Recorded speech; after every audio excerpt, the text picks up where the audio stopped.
And ये बात याद रखना, वॉर चालू तो आप फिर भी कर सकते हो, एंड करना बहुत ही ज्यादा मुश्किल हो जाती है। कितना बड़ा डिजास्टर हो जाएगा वो हमारे लिए। पर बात ये है कि अब तो अबंडेंटली क्लियर है ऑपरेशन सिंदूर के बाद कि अगर वॉर होगा तो सिर्फ पाकिस्तान से नहीं होगा, they will be supported by China. Full on support मिलेगा। इंडिया को जरूरत है कि अपनी इकोनॉमी पे फोकस करे, ठीक है ना। वो बच्चों को नहीं बोल देते कि भाई अभी एग्जाम का टाइम है, पढ़ाई पे ध्यान दो, इधर उधर खेलने की जरूरत नहीं है। हमारे वो हाल है आज के डेट में। 80 करोड़ लोगों को अनाज देने के लिए हमारी सरकार खर्च करती है ऑलमोस्ट 2 लाख करोड़ रुपए। ये हम आपको ये बता रहे हैं कि हमारे देश में डेट काफी तेजी से बढ़ रहा है। तो भाई हमारे लिए कोई भी वजह नहीं है कि हमको वॉर क्यों लड़ लेनी चाहिए किसी के साथ भी। आज की जो सिचुएशन को अगर एनालाइज करें उसमें तो बिल्कुल भी नहीं है कि इंडिया को कोई भी जरूरत नहीं है वॉर की। हम अपनी पैर पे कुल्हाड़ी मारेंगे अगर वॉर चालू करेंगे किसी के साथ। क्या इंडिया एक्चुअली में जंग छेड़ेगा?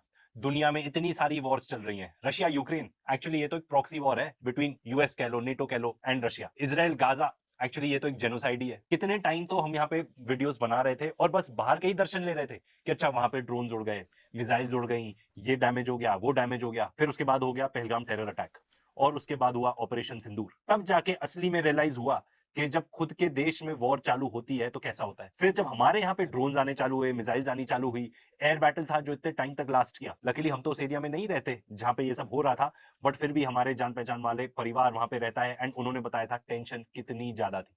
बात बात पर ब्लैकआउट, कहीं बम फूटने की आवाज आ रही है, लिटरली आजू बाजू में उन्हीं के शहर में। कारगिल कॉन्फ्लिक्ट के बाद इंडिया पाकिस्तान के बीच में कभी भी टेंशन इतनी ज्यादा थी ही नहीं। उसके बाद हमारे प्राइम मिनिस्टर की ऐसी स्टेटमेंट्स आती हैं, ऑपरेशन सिंदूर अभी खत्म नहीं हुआ है। उसके बाद स्टेटमेंट्स ऐसी भी आ रही हैं कि भाई अगर कोई भी फ्यूचर में टेरर अटैक होता है तो उसको कंसिडर किया जाएगा एन एक्ट ऑफ वॉर। ये बहुत ही स्ट्रॉन्ग स्टेटमेंट है क्योंकि टेरर अटैक्स तो होते रहते हैं। किस टेरर अटैक को आप पकड़ोगे और बोलोगे कि भाई अब तो लाइन क्रॉस हो गई, अब तो हम वॉर चालू करने वाले हैं? क्या इंडिया को इसराइल बनाने की कोशिश हो रही है? उसके अलावा इंडियन गवर्नमेंट ने इंडस वाटर ट्रीटी को अबेंस में डाल दिया है। आप बेसिकली कह रहे हो कि आप इतनी लंबी चौड़ी पॉपुलेशन को क्या वाटर डिनाई कर दोगे? इसके ऊपर पाकिस्तान ने अपनी स्टेटमेंट दी कि अगर कोई भी इंडियन अटेम्प्ट होता है टू डाइवर्ट या स्टॉप फ्लो ऑफ वाटर तो that will also be considered an act of war. उसके बाद पाकिस्तान की तरफ से स्टेटमेंट आती है कि जो 1972 का शिमला एग्रीमेंट है उसको हम सस्पेंड करते हैं। शिमला एग्रीमेंट का एक बहुत इंपॉर्टेंट क्लॉज है, वो ये कहता है कि अगर कोई भी डिस्प्यूट हुआ दोनों देशों के बीच में तो वो बायलैटरली सेटल किया जाएगा। मतलब जो ट्रंप आके बीच में कह रहे थे कि मैं कश्मीर का डिस्प्यूट रिजॉल्व करता हूं, तो ये बात हुई थी कि दोनों आपस में करेंगे, कोई तीसरा नहीं आएगा। पर अब आपने तीसरे के लिए भी दरवाजा खोल दिया। बेसिकली हर टाइप के आपके एग्रीमेंट्स जो है आप उसको हटाते जा रहे हो। इतने साल की जो डिप्लोमेसी थी उसको चुटकियों में खत्म करते जा रहे हो। जब वॉर की बात करते हैं तो जो ऑपरेशन सिंदूर था एक्चुअली वो तो कॉन्फ्लिक्ट था, वो वॉर था नहीं। एंड बहुत सवाल तो ये भी उठा रही है इंटरनेशनल कम्युनिटी कि क्या जस्टिफाइड था ऐसा कुछ करना। कुछ ऐसे सवाल हैं जो उठ रहे हैं, हम उन्हीं को बताना चाहेंगे। सबसे पहले तो क्या हमने दुनिया को प्रूफ दिया कि वो जो टेररिस्ट थे जिन्होंने वो घिनौना काम किया वो पाकिस्तानी थे? क्या जस्टिफाइड था कि हम इतनी एस्केलेशन करें, सीधा एयरफोर्स का जो इतनी एस्केलेटरी फोर्स है उसका इस्तेमाल करें? ये तो हमारी पार्लियामेंट की स्पीचेस में ही हो गया था क्लियर कि हमने अटैक करके पाकिस्तान को कॉल करके बोला था कि बस वी आर डन।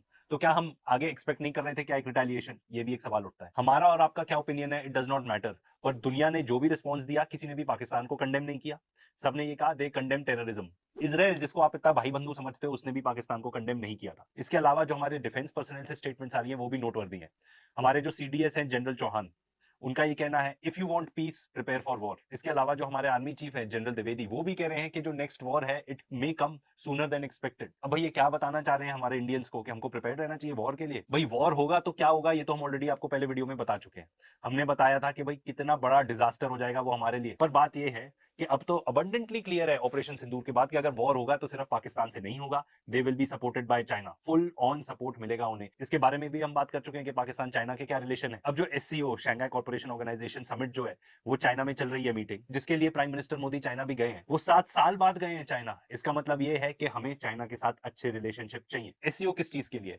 एससीओ है सिक्योरिटी गारंटीज के लिए, उन सारे देशों के लिए जो उसका पार्ट है, एंड खास तौर पे हमारे लिए, हमारे कॉन्टिनेंट के लिए। एंड इसमें चाइना का बहुत बड़ा हाथ है। इनफैक्ट ये भी प्रिडिक्ट किया जा रहा है कि बांग्लादेश तो अभी एससीओ में है नहीं पर उनको भी ऐड करा दिया जाएगा। अब अगर हमें चाइना के साथ रिलेशनशिप सुधारने हैं जो कि बहुत ही जरूरत है, क्योंकि वेस्ट ने तो देखो हमको सॉर्ट ऑफ एलियनेट कर दिया है, सॉर्ट ऑफ, क्योंकि अमेरिका ने हमारे ऊपर ऐसे टैरिफ्स लगा दिए हैं कि हम उनके ऊपर वो पर्टिकुलर इंडस्ट्रीज जिनके ऊपर वो टैरिफ लग। अब डिफरेंस आपने नोट किया है पाकिस्तानी लोगों में, पाकिस्तानी एनालिस्ट में और इंडियन अवाम और इंडियन एनालिस्ट में। पाकिस्तानी कह रहे हैं कि आओ देख लेते हैं तुम कितने फन्ने खान हो, हम तुम्हारी अकड़ वैसे ही तोड़ेंगे जैसे हमने ऑपरेशन सिंदूर 1 में तोड़ी थी। जबकि दूसरी तरफ भारत की अगर अवाम के आप जज्बात देखें तो वो कह रहे हैं डी एस्केलेट, नहीं नहीं जंग नहीं करनी, हम पहले ही बड़े बुरे हालात से गुजरे हैं। अब उनके इवन के तजिया निगार कई वीडियोस में लगा चुका हूँ, आप देख भी चुके हैं उन्हें, कि सारे के सारे अपने आर्मी चीफ के बयान को कंडेम कर रहे हैं। उसे कह रहे हैं कि तुमने क्या चवल मारी है, क्या तुम दोबारा ऑपरेशन सिंदूर जैसा डिजास्टर अफोर्ड कर सकते हो? कि पहले ही हमारी दुनिया में इतनी ज़लालत हो चुकी है कि हम जो हैं डिप्लोमेटिकली अकेले हो चुके हैं, हमारे जहाज़ गिर गए हैं, दुनिया की बड़ी-बड़ी कंपनीज़ हमारा मज़ाक उड़ा रही हैं, हमारी फ़ौज का, एयर फ़ोर्स का मज़ाक उड़ रहा है, हमारे अपने ही लोग हमें बुली कर रहे हैं इस सारे मामले पर, और क्या तुम दोबारा अफ़ोर्ड कर सकते हो?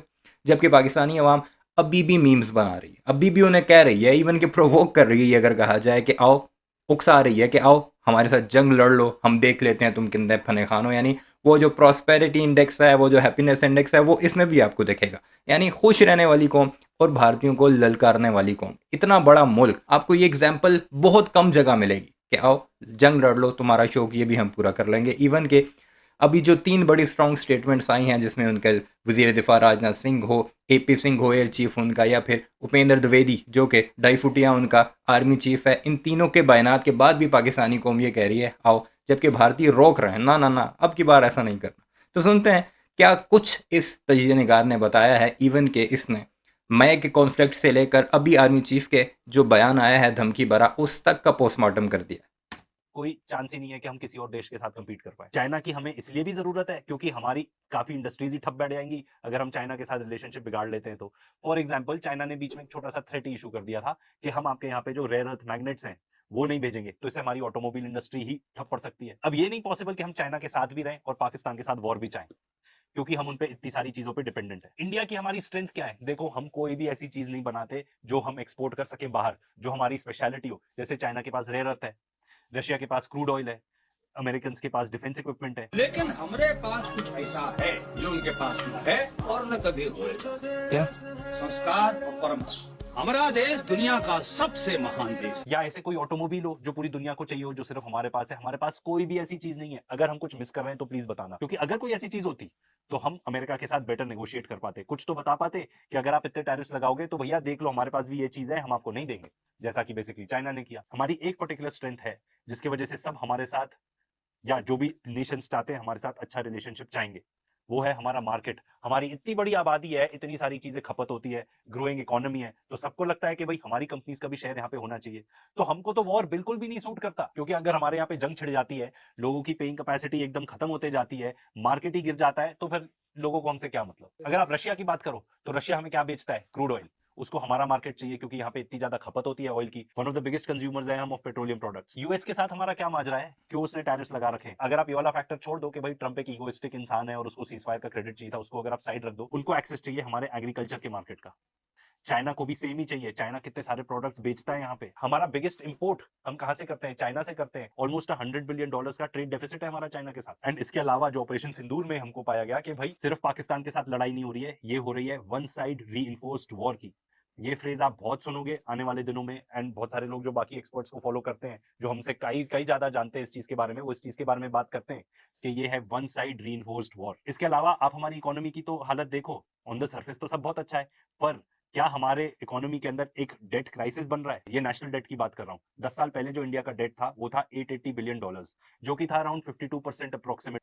आज के डेट में ये हो गया है ऑलमोस्ट $2 ट्रिलियन, जो कि है ऑलमोस्ट 80% ऑफ जीडीपी। हमारे देश में कितनी सारी चीजें हैं जिसकी वजह से डेट बढ़ रहा है, वो एज फ्रीबीज दी जाती हैं। वो किसी ऐसी चीज में नहीं लग रही कि उससे पैसा वापस आएगा। फॉर एग्जांपल, 80 करोड़ लोगों को अनाज देने के लिए हमारी सरकार खर्च करती है ऑलमोस्ट 2 लाख करोड़ रुपए। ये कहीं पैसा वापस तो नहीं आएगा ना इकोनॉमी में, कि किसी पर्टिकुलर चीज में इन्वेस्टमेंट किया एंड अब पैसा वापस आएगा, रिटर्न मिलेगा। ये तो आप इसलिए दे रहे हो ताकि जो 80 करोड़ लोग हैं उनको अनाज मिल सके। अब हम ये नहीं कह रहे कि भाई इस चीज में पैसा खर्च नहीं होना चाहिए, हम आपको ये बता रहे हैं कि हमारे देश में डेट काफी तेजी से बढ़ रहा है। मतलब आप ये सोचो, आजादी से लेके अब तक तो 880 बिलियन था हमारा डेट, अब वो एकदम से पिछले 10-11 सालों में 2 ट्रिलियन हो चुका है। तो क्या ये वरिंग बात नहीं है? ये सब बताने का मकसद आपको ये था कि हमको अपनी इकोनॉमी में फोकस करना है। अगर हम वॉर जाके लड़ लेते हैं किसी से भी, बहुत हालत खस्ता हो जाएगी हमारी। इसके अलावा आप मिडिल क्लास की हालत देखो। मिडिल क्लास इतने ज्यादा डेट में है।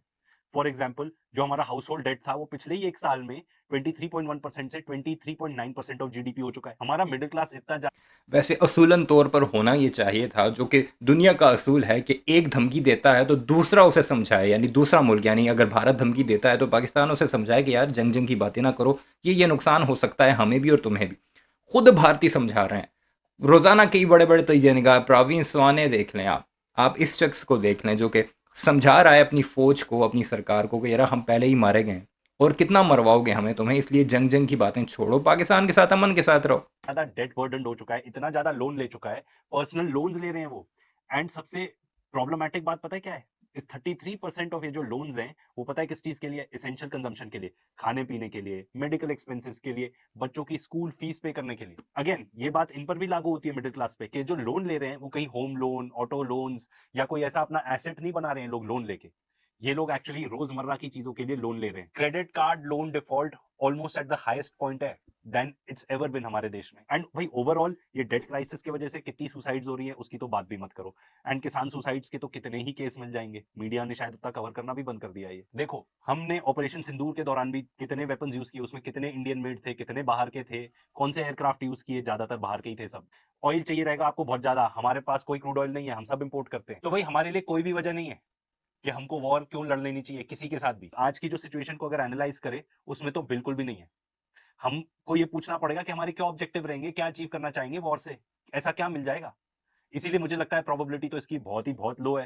And if anything, if you ask me, operation Sindoor के बाद तो और भी ज्यादा कम हो गई है। एंड आज के डेट में हमें सख्त जरूरत है कि भाई हमारे आसपास जितने मुल्क है ना उनके साथ अच्छी रिलेशनशिप मेंटेन करें, उनके साथ ट्रेड करें। एंड अगर आप कश्मीर की बात करते हो कि भाई उस वो एक पर्टिकुलर ऑब्जेक्टिव हो सकता है, तो भाई कश्मीर का कोई मिलिट्री सोल्यूशन निकल ही नहीं सकता। मिलिट्री सोल्यूशन है ही नहीं। इंडिया को जरूरत है कि अपनी इकोनॉमी पे फोकस करे, ठीक है ना। वो बच्चों को नहीं बोल देते कि भाई अभी एग्जाम का टाइम है, पढ़ाई पे ध्यान दो, इधर उधर खेलने की जरूरत नहीं है। हमारे वो हाल है आज के डेट में। सुन लिया आपने, ये कोई पाकिस्तानी तजिया निगार नहीं, भारतीय तजिया निगार है, और वही बता रहा है कि भारत के हालात कितने पतले हैं। और दूसरी तरफ उनका आर्मी चीफ और 2.5 फुटिया वो एयर चीफ जो कि बेइज्जत हो चुका है ऑपरेशन सिंदूर के बाद, दुनिया भर में उसे जलील किया जा चुका है, वो अब हमें धमकियां दे रहे हैं। क्यों? एक ऑब्जेक्टिव है उनका, नरेंद्र मोदी को फिर इलेक्शन जितवाना और इस 2.5 फुटिया को CDS बनवाना। जंग ये नहीं लड़ सकते और इस बार इन्होंने जंग नहीं लड़नी, क्योंकि जो उन्होंने हाइप क्रिएट की हुई थी पिछले कई सालों से कि हम पाकिस्तान के मुकाबले में बहुत बड़ी ताकत हैं, हम उसे तबाह व बर्बाद कर देंगे बॉलीवुड मूवीज़ की तरह, उसका जो कचरा पाकिस्तान ने किया है मई के महीने में, उसके बाद ये अब हिम्मत नहीं करेंगे कि पाकिस्तान के ऊपर दोबारा गंदी नज़र भी डाल सकें। बहरहाल आपकी क्या राय है इस सारे मामले पर? क्या भारत जुर्रत कर सकता है पाकिस्तान पर हमले की? वैसे भी हम मुकम्मल प्रिपेयर हैं, आते हैं तो आएँ, नहीं आते तो इंसान के बच्चे बन कर रहे हैं। हमें भी जंग लड़ने का कोई शौक नहीं है, लेकिन अगर मुसल्लत की गई तो तुम्हारा मुंह ज़रूर तोड़ेंगे। अपनी राय का इज़हार ज़रूर कीजिएगा। चैनल को सब्सक्राइब नहीं किया तो ऐसे वीडियोज़ के लिए उसे भी ज़रूर सब्सक्राइब कीजिएगा।